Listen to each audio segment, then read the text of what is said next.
Coming to you live from Point Place, Wisconsin. It is the Hand Plus podcast brought to you by Movie Changeup. As always, I'm your host, Joe Fricky, with my co host, Tristan Mayer. Tristan, I'm going to ask you the question I ask you every week. How is your streaming? How was streaming this week? Pretty sick week, Joe. I watched a lot of '90s movies, a lot of '90s show. I got myself into the '90s show mood by going back, and not necessarily new stuff, but I had a good time watching some old '90s movies, and I kind of got me in the mood for a '90s binge. So I wasn't quite watching new stuff this week. There was a couple of new things that dropped that we'll talk about, but it was kind of a light week for me in new drops. But I had a good time watching some old stuff, and yeah, Last of Us is still good. '90s show, we'll have a good conversation about that, I'm sure. So yeah, I can't wait to hear how your week was, Joe. Did you watch anything fun? Anything new or interesting this week? I watched couple things new and interesting. I think it's going to be a lighter content heavy or lighter content week, and this is going to be a much more, I feel like, a news centric week, along with a few movies and shows that we watch. But yeah, I definitely feel it to be very much more news heavy rather than content heavy. But I'm excited to talk about it.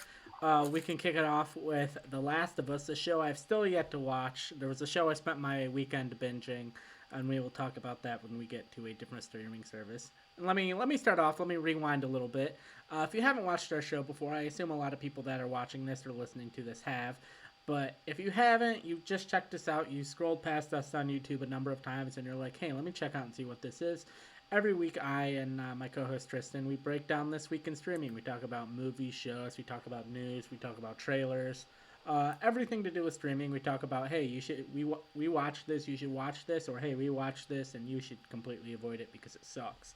And we kind of let people know, hey, who is this for? Hey, if you got a kid, this is a good show to watch with your kids, or maybe this is a show that you should wait to watch after the kids go to bed. And we just kind of try to keep people informed and updated on the world of streaming. And let's kick it off with the show in streaming people are probably talking about the most this week, and that is HBO's The Last of Us, based on the best-selling video game, what many regard as one of the best video games of all time. It stars Pedro Pascal.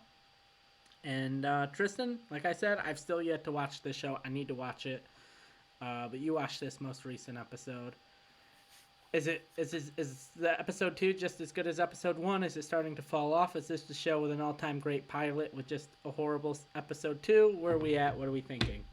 I'm gonna say before I even talk about the quality of the episode, I want to talk for a second about the viewership of the show because the Yeah, I first bet my episode was a notes too. pretty huge hit for HBO Max. I don't know the exact numbers, but it was, I think, like their second biggest original series debut under House of the Dragon for Yep. HBO Max. So that's a Yep. pretty big hit for them, especially because House of the Dragon, sure, it's like an original first season show, but it's still coming off of a huge, massively popular IP that arguably is bigger than The Last of Us. I would say Game of Thrones. People would know Game of Thrones more than The Last of Us on the street. So I think this is more of a new IP, so it's cool that it's becoming a big hit. And the second episode had huge growth too. According to HBO, it was one of their biggest second episode growths also. So Yeah, I I got. think it's also if you have the numbers, go ahead and fill me Yeah, in, I don't. Joe. I don't have the numbers for the first episode, but The Last of Us. It was the second biggest premiere in over 10 years. Number one being House of the Dragon, and it had 5.7 million viewers for episode 2, which is a 22% increase uh, since episode 1. And that 22% increase going from episode 1 to episode 2 is the largest increase in HBO history. Yeah, and I think it's a really great sign. I hope that it means they're going to renew the show. It's not going to be one of those big expensive projects that HBO just lets get fallen off on the radar. They're like, oh, it's too expensive, and we'd rather write it off on our taxes than make finish out that Yeah. story. And I'm glad that the viewership went up because I honestly thought the second episode was an improvement over the first. The first one does a good job of like introducing the characters and the world, but you can tell that they have a couple of bumps to go over. They're like, okay, we got to bring this character in and that character in. We got to do like this scene from the game, kind of exactly like the scene from the game. We got to do this scene kind of like the scene from the game. And it was fun to see it. But I think this episode, they get a chance to be a little bit more creative, a little bit more ambitious. And it's still doing moments from the game, but it's able to do it in a much more creative way, in a much scarier way. And if you thought the first episode was a bit slow, a bit hard to grab your attention, this episode is much more action paced, much more about like the world outside of the safe zone, right? Because the last episode is all about we have this quarantine zone, but you wouldn't believe how gnarly and terrible it is outside of this quarantine zone, and this shows you what that gnarly, terrible life is outside of this quarantine zone. And It gives you a look at the new take on the infected, a really, really cool version of a zombie. You know, it's nothing like a Romero zombie. It's nothing like a 28 days, weeks later zombie. It totally feels like a new version of an infection that's like this big singular fungus, mind hive that's kind of enrapturing this whole area. You know, it's not even like the zombies in the games in a way. It's very interesting changes. So yeah, I'm liking it so far. The second episode definitely much more action oriented, much more exciting. So if you thought the first one was a bit of a slog, this one will capture you a lot more. And I think going forward, it's going to be a much more stable show here because the first episode had some production bumps. It was originally going to be 2 episodes that they kind of decided to change it up, make it 1 episode. So you can see some of the bumps there, and I hope it's ironing it out here because next week, from what I've heard, is going to be a really interesting kind of bottle episode. So if you like stuff like the Bad Batch was last week, where it's not really about the Bad Batch, it's about like a tertiary character and their experiences. I think from what I've been seeing, episode 3 is going to be like that. So it'll be a really interesting way to dive into a character who is a very minor character in the game that it seems like they're going to give like a whole hour-long episode to. That'll be fun to see. So I'm loving it so far. Joe, I can't wait to see what you think going in. I know you started the first episode, didn't really capture your Yeah. brain too quickly. So I'm hoping that the second episode might get you a little more because it's more of the post-apocalyptic, more of the zombie action stuff that you might be expecting from the show. Yeah, I couldn't really get into it watching episode one, but it's not really a fault of the show. It was late on Sunday evening. I was kind of tired. It was like 7:30. I was more mentally checked out. I was more in just like a relax and stare at my phone mood, and I was like, I'm just not in the headspace to start watching this right now. And then I paused it, and I realized that first episode, was an hour and 20 minutes, and I'm like, yeah, there's no way I'm gonna be able to pay attention to this. So I just kind of stopped, and I said, when I'm in a more acceptable and ready mood to watch this, I will definitely check it out. Yeah, I think that's something that's going to hold the show, potentially hold it back or make it a big hit. Is that I don't know if you know about this show, but there actually was a pandemic in real life pretty What? recently. No. Uh, What? Wait.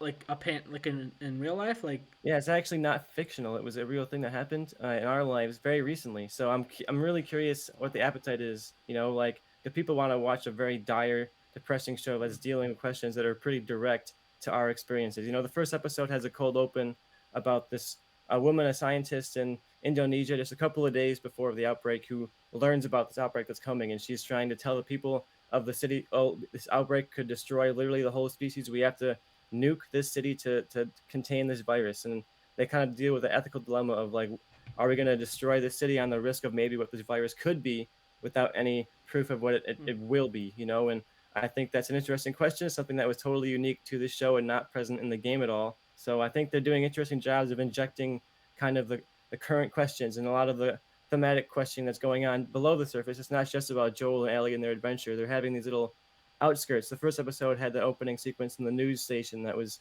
uniquely to this show and not part of the game. They're giving these little injections of new story that I think are adding some really cool flavor to this, and I can't wait to see it as they go along. Like, do these cold opens continue to be new information rather than like game information? Is that going to be where they drop in like the more heavy new changes compared to like the actual plot of Joel and Ellie being pretty similar so far to what the game is? yeah, could be interesting. I like a good cold open. It reminds me of um, Breaking Bad, where they would have, especially like the season premieres, have these cold opens that give you kind of a little bit of background information. Yeah, I love a cold open. Nothing like a cut to the credits. You know, you're Yeah. like, oh man, we're in for an episode. Here we go. Yeah. All right, yeah, I'm definitely gonna be checking that out. Hopefully, I'm only working a half day this week. I got something going on in the afternoon, so maybe I'll have time in the evening to check it out. You ready to move on to some other HBO Max topics? I'm ready. Where are we going, Joe? All right, probably nothing you care too much about, but I just thought I'd release this information. Gossip Girl, the revival, has been canceled at HBO Max after season 2. So any Gossip Girl, any fans of the Gossip Girl revival, kind of weird that they brought it back after only being off the air for like 5 or 6 years. I mean, it was a massive hit at the time, but I don't think it was like a continuation. I think it was like a full-on reboot. So I can't imagine too many fans were like excited just for a reboot of a show that just ended 7, 8 years before.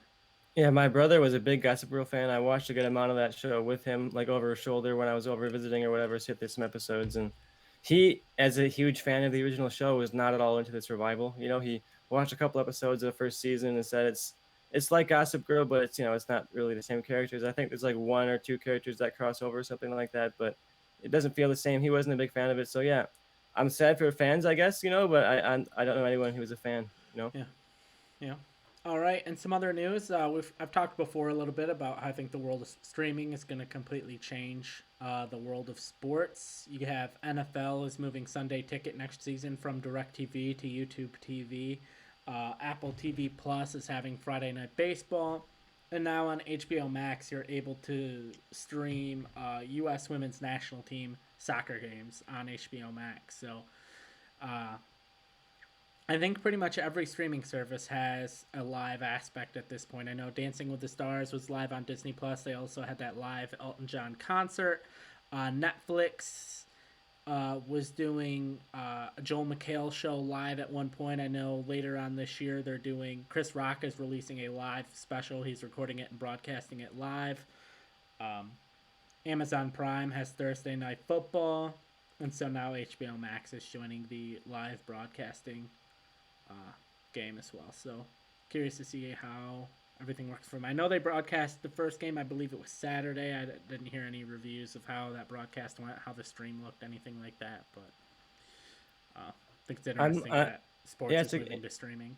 it's definitely interesting because sports is the first one to kind of break that live barrier of stuff on streaming platforms, but it's not going to be the last. The Oscars are nominations coming out tomorrow morning, actually. So I could see the next ceremony, the ceremony after that, being live on Disney Plus. I could see a few of Mm, the big award shows being live on Disney Plus. I could also see, Netflix is doing their live comedy shows. We know Netflix gets kind of experimental with stuff like Kaleidoscope and Bandersnatch. Are they going to try some weird, crazy, like live gimmick to try and get people mm, to watch some like 24-hour live Netflix show that you can only watch once or something like that? yeah. What are they going to do to make this Mm, interesting? Because it's cool. Of course, you're going to get live sports. I know that's one of the biggest barriers to dropping cable is you don't want to lose the sports. So that's cool too.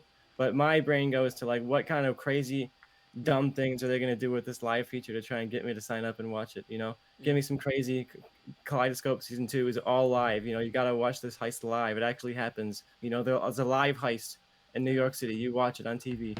Yeah, that'd be cool. You know what? I wanted to mention something, but let's just move over to Netflix now, and I'll talk about it then. Um, unless you had anything else you wanted to talk about when it comes to live No, I stuff. just hope they bring back the Sunday Ticket commercial. I want to sing the song again. Yeah, yeah, I can understand that. So let's move over to Netflix and talk about one of the big shows on streaming this weekend. Released 10 episodes, and that is the continuation of that 70s show, and that is that 90s show. They released that 80s show back in the day, and the premise of that was it was a completely different cast. I think it was even a completely different world.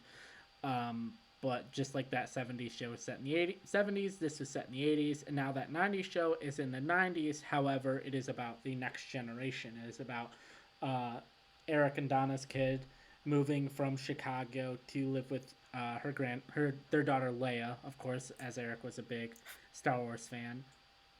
Their daughter Leia, right around her 15th birthday, moving in with Red and Kitty uh, for the summer and running into uh, Kelso and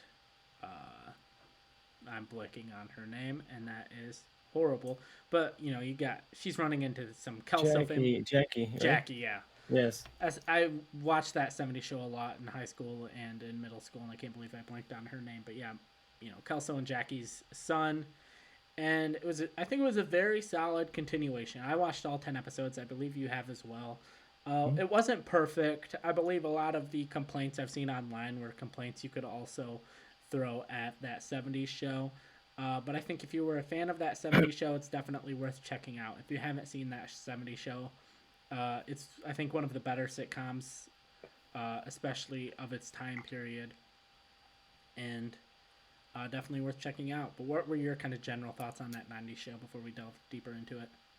Yeah, we didn't even include this on our last episode where we talked about like the upcoming streaming stuff that we were so excited for. Because for me, I watched the trailer and I thought this is surely going to be terrible. It gives me big like Fuller House energy where they're like, oh, we're going to bring back the cast for like these really like forced emotional moments that are going to be like really scripty and like it's gonna be really cheesy and feel like the exact same show, but like exaggerate all the worst parts. I felt like Fuller House felt almost like a parody of Full House as you were watching it, and this feels like a continuation of the '70s show. It feels like, the show is off the air for a couple of decades and then it just came back on for a new episode now.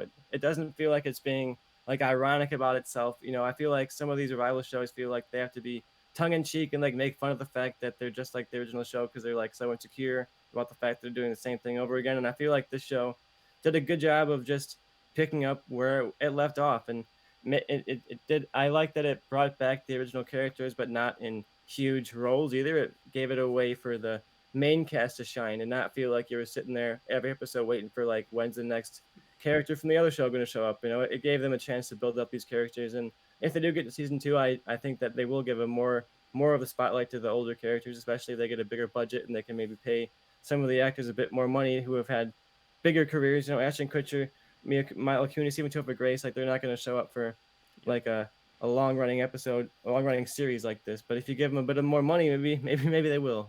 So I liked it. I think it was not a perfect show, but if you're a fan of the show, that '70s show, but also if you're a fan of just like '90s nostalgia, I think you'll get a fun time out of this. If you've watched some episodes here and there of '70s show, you're not like a big diehard fan. Like I didn't watch every episode, but I saw random episodes when they were on TV, and I got everything the show is putting down. I don't know all the character arcs and everything else from the previous show, but I was still able to get everything the show was going for and love some of the '90s nostalgia. I hope next season though they're more attention to detail on the '90s stuff, because there are some moments where I was like, okay, well, the show takes place in what, like 1992 or whatever. Why are they 95. 95? Why are they in a video store with a poster from a movie that came out in 1997 behind them? And why are there movies, But those are little tiny things Yeah. where it's like they don't matter. But when you're making a nostalgia show about the '90s, I feel like you should sweat those details a little bit. Make it feel like you went back, teleported to the '90s, and this feels like you're looking through like a kaleidoscope, a collage of like '90s memories. And I think that's kind of the point. It almost feels like you're getting the memories of like a kid looking back.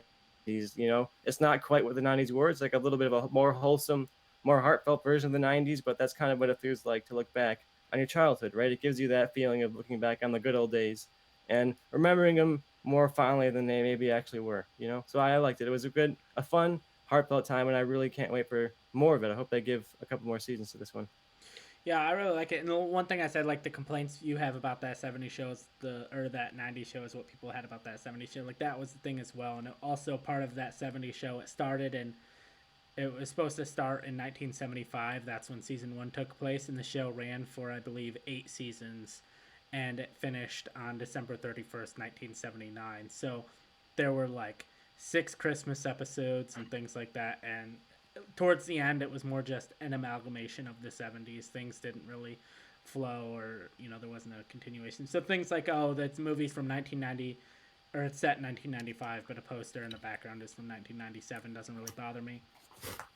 But yeah, I thought the casting was really done. I liked all the characters. I like that there were certain characters that you could see were inspired by characters from that '70s show as far as the young generation, but there wasn't ever like a one-to-one comparison. Like her best friend Gwen felt like a mix between Donna and Hyde, and she wasn't like, oh, she's not like a purely Hyde ripoff or a purely like Donna copy. And same with Jay Kelso. He didn't feel like, oh, he's just exactly who his dad was. It almost felt like he was trying to be an improved version of who his dad was. And other characters didn't even seem like previous characters at all. They just felt like their own thing.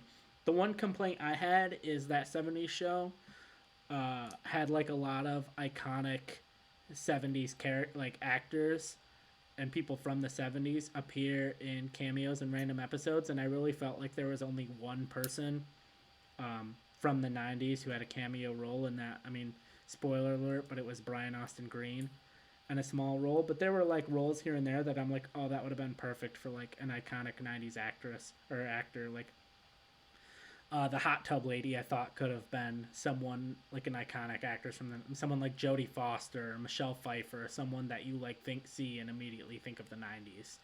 I think would have been like perfect, and that's my biggest complaint at the end of it is I wish they had more of that. Is more, and it would have made it feel more like that '70s show where they had those kind of like Leo was supposed to be played by Tommy Chong was supposed to be just like this one episode cameo of like, hey, here's this iconic actor from or iconic person from the '70s, but his character was so beloved he became a recurring character, and then spoiler alert appeared on a couple episodes of that '90s show. So I wish there was more of that. Yeah, I'm hoping that when they go to the second season, they'll be able to up the ante a bit. Bring in more of the '90s stuff, bring in more of the old cast, make it feel more like, you know, that what you're talking about, like the memories of the '90s, the collage Yeah, of like all these different '90s things. And I saw them going for that here, but I wish they would have gone a little bit more in that direction.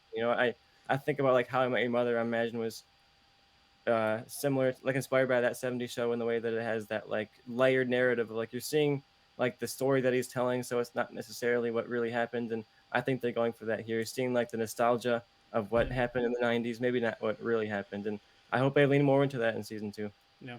And to go back to our previous conversation, we were talking about live broadcasts.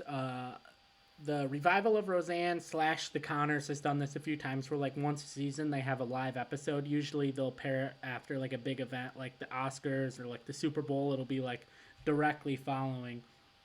And I think it'd be really cool if like season two of if we have a season two of that '90s show, if at some point like during the weekend, maybe the finale or something, or the premiere, they record live and in front of an audience, and it's a live broadcast show, so you can watch the first episode live, and then immediately after that first episode is done airing live, you can then watch the subsequent pre-recorded episodes. But I think that'd be kind of cool and fun and interesting, and especially allow for like the big cameo where they pop on screen and everyone cheers and applauds. And I think if you want to bring like everybody back, I think that'd be the moment to bring everybody back.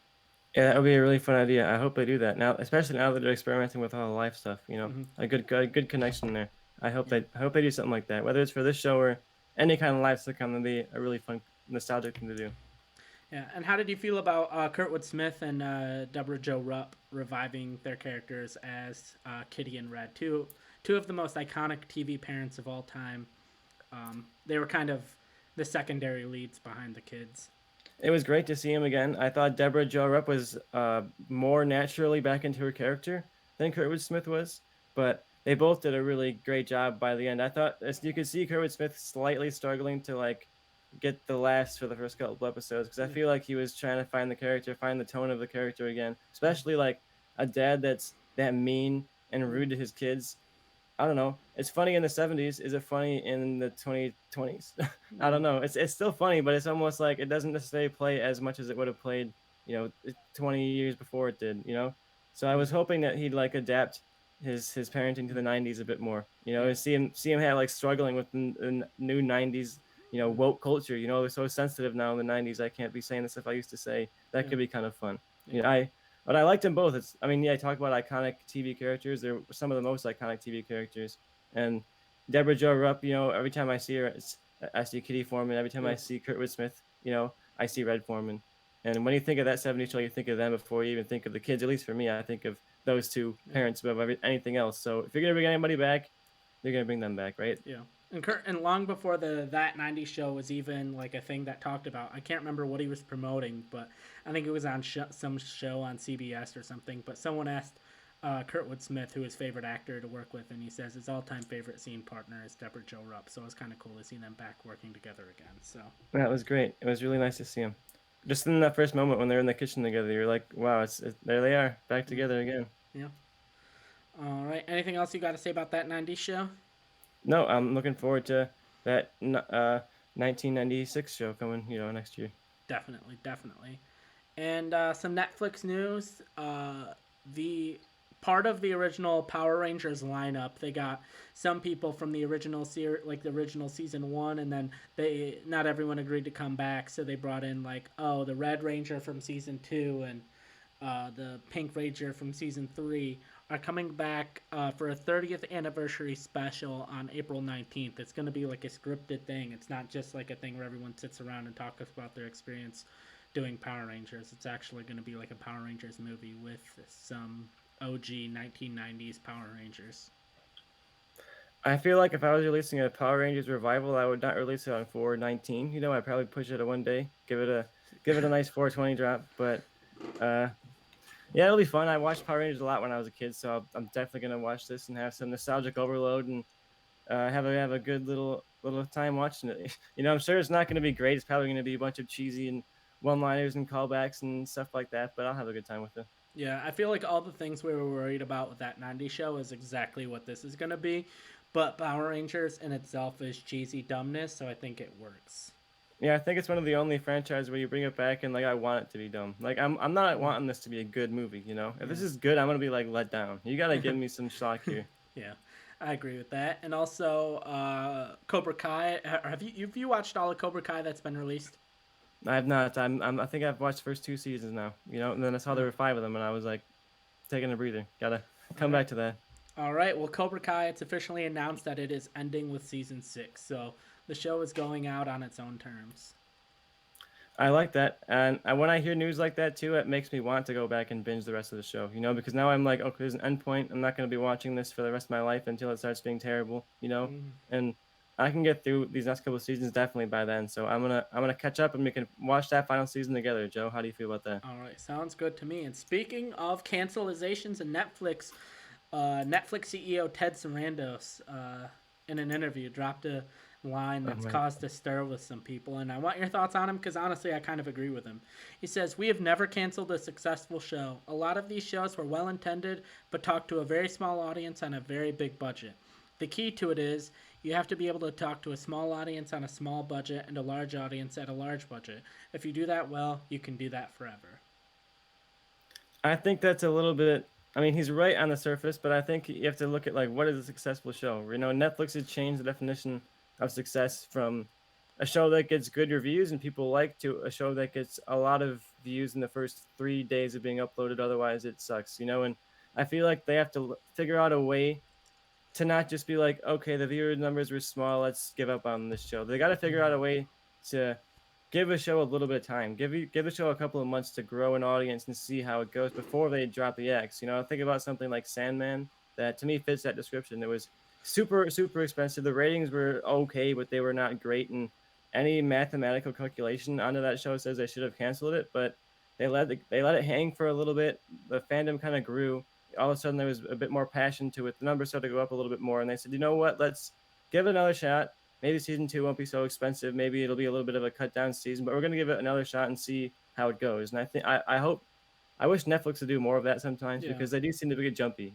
Talking about 18.99 on the show, and I was like, oh, it's so great. And then, a week after it premiered, it's canceled, and it's like you don't even give people time to promote the show. You don't even give people time to watch shows like this, and we talk about it for a couple of weeks, and people say, okay, fine, I'll watch it. That's part of I think TV is that growing word of mouth. Look at Last of Us and how between episode 1 and episode 2 there was a boost, in viewership, and I think Netflix is hurting themselves in the way they release their shows. I think when you drop stuff all at once like that, you're just begging for stuff to fail. You're begging for stuff to be forgotten and get shoved under the radar and go nowhere. But when you look at the other platforms, you have stuff like Severance, like The Boys. Every other platform's big shining star is something that's released week to week that builds up over time. It gets more and more popular. That if they drop Severance all at once, it's probably going to be decently successful, but not going to win Emmys. It's not going to be like the big critical hit it is now. And I think that Netflix has to just learn to adapt rather than blaming all their creators for their mismanagement of funds. Yeah. I agree with that. I agree with that because it's like, and especially too, if you cancel all these shows, if they don't get viewership within a week, people are going to be hesitant to watch shows on Netflix because they're Yeah, like, I feel I that don't too. want to be invested. Like, I mean, that '90s show holds up. Like, you can watch season 1 on its own. If that's all there is. If I was like, hey, I'm gonna go back and watch all of that '70s show, I'd watch all of that '70s show, and then I would go and watch basically the one season there is of that '90s show because I feel like it does tell somewhat of a full story. But if it didn't tell a full story and ended on a cliffhanger, then I'd probably never go back and watch it again. So I think honestly, my if I gave any word of advice to anyone working on a Netflix show is just don't end on a cliffhanger because at least people can look at your show as a full story. Yeah, I don't know what to tell people because you have to end like cliffhanger if you want people to talk about your show, right? But you don't Yeah. I don't know. Netflix is in a pickle here. I just think they have to bite the bullet and stop dropping everything all at once. I think that'll at least help a little bit. And they tried it a bit, but they haven't tried it that much. And there's been plenty of times where Netflix drops like a promising series, like a really cool sci-fi premise, and I was like, oh, there's a lot of mystery here, and I'm like, well, there's a lot of mystery here, but am I gonna get invested in that mystery? I'm gonna have Netflix pull the plug on me in the middle of it, you know? So I do tend to wait around and wait for season two revival of shows on Netflix before I even want to give them the time of day, and obviously that hurts the shows Mm, because I'm not giving the time of day to the new shows. It's like a circular logic that is just mm. sinking Netflix, and I hope that they can change their ways a little bit. Yeah, I agree. All right, you want to jump over to Disney Plus? I'm ready. What's on Disney Plus this week, Joe? All right, Disney Plus. You and I both watched the most recent episode of The Bad Batch. The one it's a Wednesday morning release, and this episode was called Faster. And this is kind of like a normal Star Wars animation thing. If you have a dark, heavy, very much adult-oriented episode, you can guarantee that the next episode is going to be very much fun and light and kid-centric, and that's exactly what it is.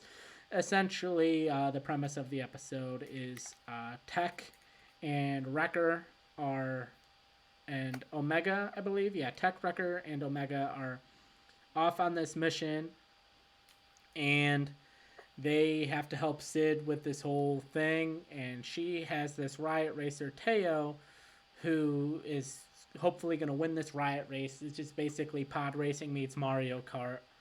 And long story short, Teo doesn't win the race. Omega's like, what if we did a double or nothing? And everyone agrees to that. And then Teo, the racing droid, immediately blows up. And Tech's like, well, I've been studying film. I know how to beat them. And spoiler alert, because it's a Star Wars Kids animated show, Tech wins the race after having never raced a riot race before against professional riot racers. Um, Sort of it ending was in silence, fine. Like basically. if you understand, like, hey, this is what Star Wars animation does. Like they go, if you expected another dark heavy episode, I feel like you're probably going to be disappointed. But I went into this episode. I could have told you immediately after watching last week's episode that this episode was going to be kind of light and fun and not really that big of a deal. And if you go into that with that approach, it's a solid episode. It's fine. It's nothing that's going to make anyone a Star Wars fan. But there's nothing I can really talk bad about the episode with.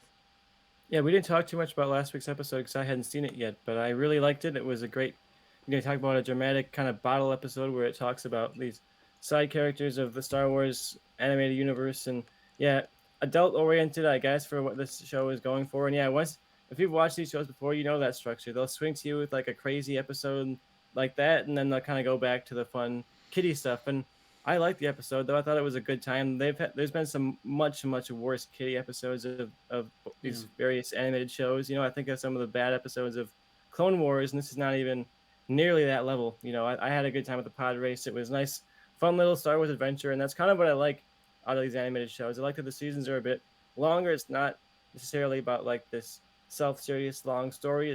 They have an open room for these kind of little adventures throughout the galaxy. And yeah, as someone with plenty of nostalgia for the Star Wars prequels and Phantom Menace, I had a good time watching this. I love pod races, and they're going through like this Coruscantian looking place, and it almost feels like the merging of all these kind of prequel aesthetics. So I had a good time watching it, and yeah, a nice little change of pace, a nice little heart filler after the heartbreaker of last week. So I had a good time with it, Joe.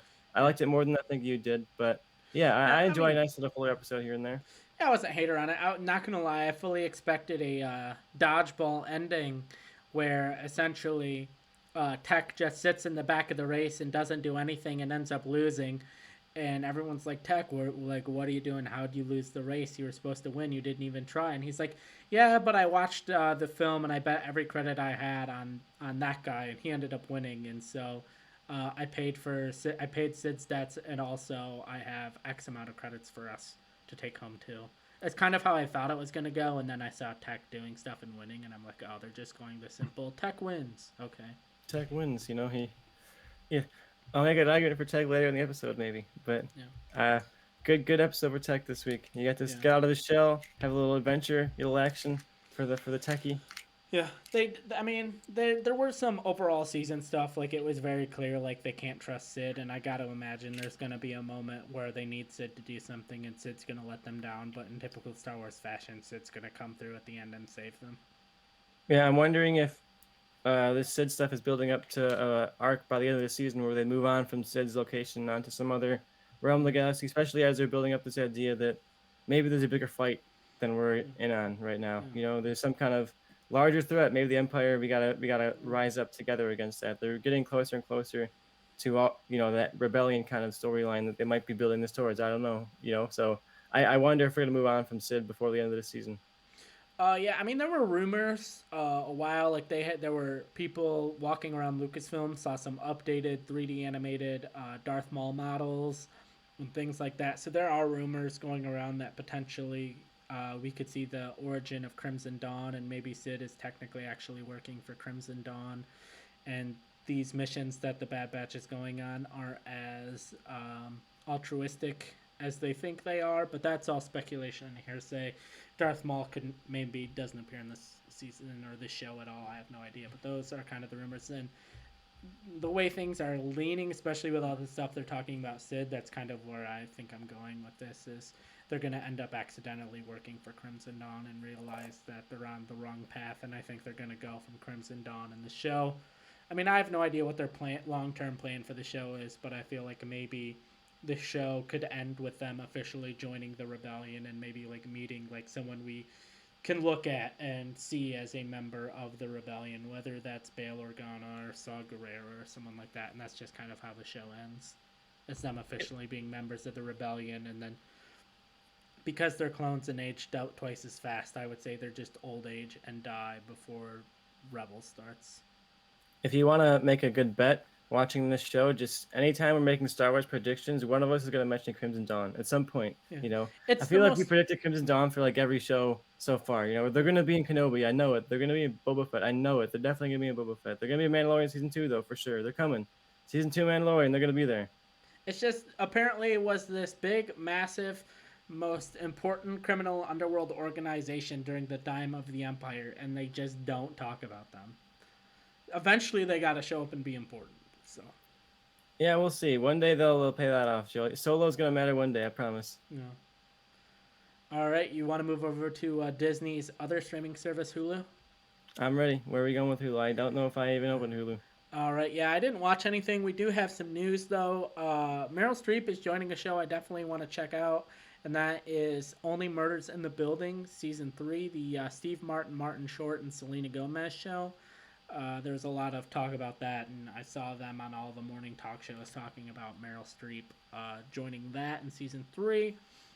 We also have The Bachelor is premiering tonight. I know there's Bachelor Nation is very strong, so I figured maybe if I mentioned The Bachelor, hosted by Carson Palmer, that somewhere in the YouTube Google algorithm it will hear me mention The Bachelor and put it on Bachelor Nation people's YouTube recommendations. So if you're a The fan of Bachelor on ABC. if you're a fan of The Bachelor on ABC, which also gets uploaded to Hulu, maybe our show will be on your algorithm and you will see us not talking about The Bachelor because I'll always probably be a week or two behind because it's a 2 hour show that appears on the same day we do our podcast. Yeah, look, I've watched The Bachelor, but that's a lot of hours to catch up on, and that'd be a long day. Okay, I'm gonna watch The Last of Us. I'm gonna watch 3.5 hours of The Bachelor. You gotta watch the supersized Rose special, and we'll see. Maybe by the end of the season we'll talk about it. Yeah, and tomorrow on the Hulu original, my one of my first celebrity crushes, Hilary Duff's show How I Met Your Father season 2 debuts tomorrow. I'll say this, Tristan. I don't know if we've ever talked about this. Were you much of a How I Met Your Mother fan at all? I was a huge fan. I binged the whole show leading up to the last couple of seasons, and then watched the last like few seasons week to week as they were going, and I was let down by the finale, but I didn't hate the finale. I like saw what they were going for with it, and I thought they were going for something interesting, but didn't really nail it. But I had not watched any of this new show yet. It starts off a little slow, but I will say I think it's worth checking out. My girlfriend and I, this was kind of the first show we watched together. Um, and I like it. I think if you're a How I Met Your Mother fan, definitely check it out, especially with season 2 dropping tomorrow. It's not very long. I want to say it's like 12 to 16 episodes for the first season. So, and it's all on Hulu, so definitely check that out. I'd also recommend. I was just scrolling through some of the newly added movies on Hulu, and there's one on there that I wanted to recommend from a few years ago called Predestination, starring Ethan Hawke. It's like a sci-fi, really low budget sci-fi thriller. Ethan Hawke plays a hitman who travels throughout time to like hunt down various targets at different points in time, and there's all kinds of various twists of who's who and timeline twists and jumps around and things like that. So if you like a good sci-fi thriller with a ton of twists and you like Ethan Hawke, this is one that flew under the radar, but I thought it was a really fun watch and a great like mind blower. So if you're in for that kind of a ride, it's a good one. All right, and we have one final uh, show topic. Well, we got two, I guess, topics, but one final content topic. And that is a movie you watched on Peacock. It's not a Peacock original. It was originally in theaters. It looked like an all-time great Christmas movie, one I will have to watch soon. And that is the David Harbour starring Violent Night, where basically it's Die Hard in a rich person's house with Santa Claus. And so, what is your thoughts on Violent Night, Tristan? Yeah, Violent Night. I You mentioned a Christmas classic, and I've been waiting years for like a new Christmas classic. Especially in kind of like the horror genre. Krampus came out and it was pretty good, but I don't know, it didn't necessarily like nail down as a staple that I watch every year or anything like that. It was a fine movie, but halfway through this movie, I said, okay, I'm watching this every Christmas. This is gonna be an annual watch for me. And David Harbour from Stranger Things, he's Santa in this, and it's a very violent. When they say Violent Night, they're not just saying that. It's pretty brutal. They use that R rating to the best of their ability here. So there's some really great gore action and just really shocking imagery. Especially in the like Santa Claus being involved, and we do tend to be in a time where studio movies are not necessarily going all out on the crazy and the gore and the gonzo. Like they tend to play things a little bit safe. So it was definitely shocking to see such a known actor be doing something so crazy as being in like a Santa's sleigh level movie here. But what I think made this work so well is that it's not just David Harbour in Santa costume killing people. There's actual genuine family heart here. It's a real Christmas movie. There's family emotional heartstring moments, and it's about a family having to like come together against adversity and all kinds of nice holiday movie touchings in there. So you have the great mix of crazy action horror kind of things, and you also have that heartfelt Christmas message that I think is a tenant to some of the best Christmas classics. So yeah, I definitely think you'll like this show. It's Die Hard, but it's not just Die Hard. Like the trailer is very Die Hard, but I think they do a good mix of not making it feel like it's just Yeah. that. So I liked it a lot. I highly recommend it, especially if you're a fan of David Harbour. But even if you're just a fan of like fun action movies, and I think you'll like this a lot. Definitely one of the best Christmas horror movies I've seen in a while. If you can call it horror movie, it's more Yeah, of a it felt Christmas more like an action movie. action, yeah, like a violent action movie, yeah. Christmas action movie. You don't see those every day. So I recommend it. And I'm glad that it seems to be doing really well. It made a lot of money when it was on rental. So it seems like it's one of those movies that came out in theaters and was like immediately okay received, made some money, but not a lot. And then once it came out to streaming, it seems like it's actually doing pretty well for itself. So maybe it'll be a Violent Night too, straight to streaming. Who knows? Yeah, I think a lot of these Christmas movies, especially something like that, I feel like they think, oh, we got to release this like mid December, but I think these movies would be better off releasing like mid November. Um, just because I feel like it gives you more time to watch it and people talk about it, but it's like they have like a week or so. I'm gonna look up and see when this movie actually released in theaters, but I feel like it was in mid-November, which really gives people like a week to watch it. Because once you get to that like week of Christmas, people are at Christmas parties, people are doing this, that, and the third, and it doesn't really just give them time to watch it. But I just think um, I think they mid-November had is a when Christmas movies should. Oh yeah, okay, I was slightly off. It came out December 2nd. But and so that's right around. But I still think if they had given it an extra week or two, they would have been better. they had the perfect date down though, because they knew like okay, a couple of weeks after this, so it came out on like pay $20 to watch like right Christmas week or something like that. Yeah, So they made a good amount of money off of that's that. fair. But That's fair. yeah, I definitely recommend it, and I hope the fact that it's on this like mid to C tier platform that people don't really talk about or use doesn't make people not watch it. So check it out. Yeah. All right. So we have one topic left, and that is our MVP of the week. That's our single entity that we think was the most valuable player in streaming. Now, this could be an actor, this could be a director, this could be a character. Sometimes we chose a group of characters that are like one entity. Like I remember when Hocus Pocus 2 dropped, we chose the Sanderson sisters as our MVP of the week. I think I have mine in mind. And Tristan, I talked to you a little bit before the show, but I'm curious if your opinion has changed at all. Who is your nominee for the MVP of the week? Yeah, going into this week, I thought for sure I'd be going for that Sanderson sisters dual nomination. I'd be like, okay, we got Red and Kitty back. They're the icons of '70s show. I'm gonna go for the dual nomination here. Let's give it to both of the Foremans. But then only one player this week though, Joe, truly played valuably. He he stepped up his role. He saw that he could get out of his comfort zone and save the day. And I think my MVP goes to Tech, who saved the day. He saved the Bad Batch. He stepped out of his shell. He studied his films.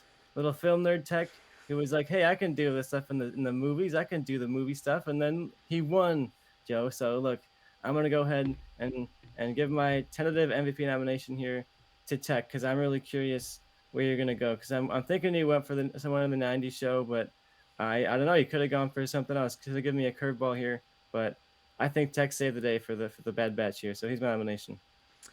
All right, so I didn't go with that. I went with someone who broke records, not on one front, but two. Someone who was the talk of two streaming services this week. Someone who was on, I believe, what could wind up being the best show of the year and also on the most anticipated show of the year. Someone who starred in a show that currently was the um, second biggest HBO Max premiere in a decade. In the second episode, had the largest increase from first to second episode in HBO history, and also starred in a trailer for a different show on a different streaming service that got 84.5 million viewers, I believe, in the first 24 hours, and that is for The Mandalorian Season 3. And that is why my MVP of the week is Pedro Pascal. Yeah, I thought that's a good pick right there, Joe, especially because of the coordination of Mandalorian and The Last of Us.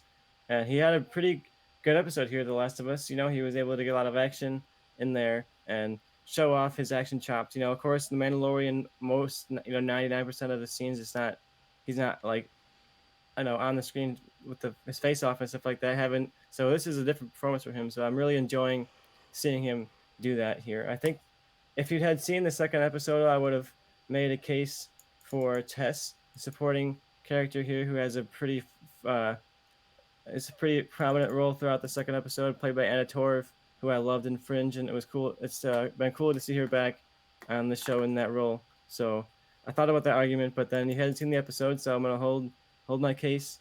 And I think Pedro Pascal's a good win, though. I'm happy to give wins to The Last of Us. So any chance I can get, I'll swap sides. I love you, Tech.